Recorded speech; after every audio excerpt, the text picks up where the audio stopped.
प्रणाम साथियों।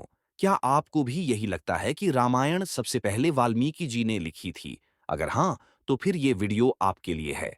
शास्त्रों और विद्वानों के अनुसार सबसे पहले रामकथा की रचना स्वयं पवन पुत्र श्री हनुमान जी ने की थी। यह कथा उन्होंने हिमालय की एक शिला पर अपने नाखूनों से उकेरी थी, जिसे हनुमद रामायण कहा जाता है।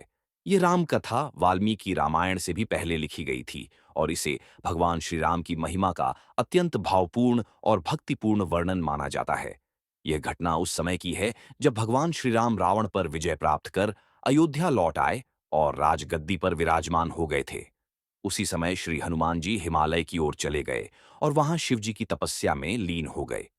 तपस्या के दौरान वे प्रतिदिन एक विशाल शिला पर अपने नाखूनों से रामकथा की रचना करते थे। इस कथा में उन्होंने श्री राम के चरित्र, गुण, पराक्रम और भक्ति के गूढ़ रहस्यों को वर्णित किया था। कुछ ही समय बाद महर्षि वाल्मीकि ने भी रामायण की रचना की, जो आज वाल्मीकि रामायण के नाम से प्रसिद्ध है। जब उन्होंने अपनी रचना पूर्ण की, तो उनके मन में यह विचार आया कि इसे भगवान शिव को समर्पित करें।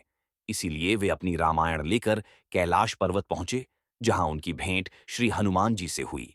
वहां उन्होंने हनुमान जी द्वारा लिखी गई हनुमद रामायण को देखा। उसकी दिव्यता, गहराई और भक्ति देखकर वे अत्यंत निराश हो गए। उन्होंने हनुमान जी से कहा कि उन्होंने बहुत परिश्रम और साधना से यह काव्य लिखा था, परंतु आपकी रचना के सामने यह अत्यंत सामान्य प्रतीत हो रही है। मुझे भय है कि मेरी रामायण अब किसी को आकर्षित नहीं करेगी। हनुमान जी ने उनकी निराशा को समझा और अत्यंत विनम्रता से कहा, हे महर्षि, आपकी भावना और कर्म दोनों ही महान हैं। मेरी यह रचना केवल मेरे प्रभु के लिए थी। ये कहकर हनुमान जी ने वह शिला, जिस पर हनुमद रामायण लिखी थी, एक कंधे पर उठाई और दूसरे कंधे पर वाल्मीकि को बिठाया।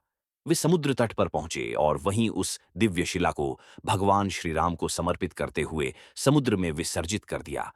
ऐसा कहा जाता है कि हनुमत रामायण आज भी समुद्र की अथाह गहराइयों में कहीं सुरक्षित है, अदृश्य रूप में।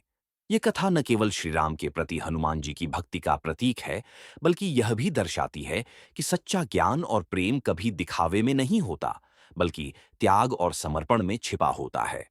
यदि आपको यह प्रसंग पसंद आया है, तो कृपया हमारे चैनल को सब्सक्राइब एवं लाइक करें।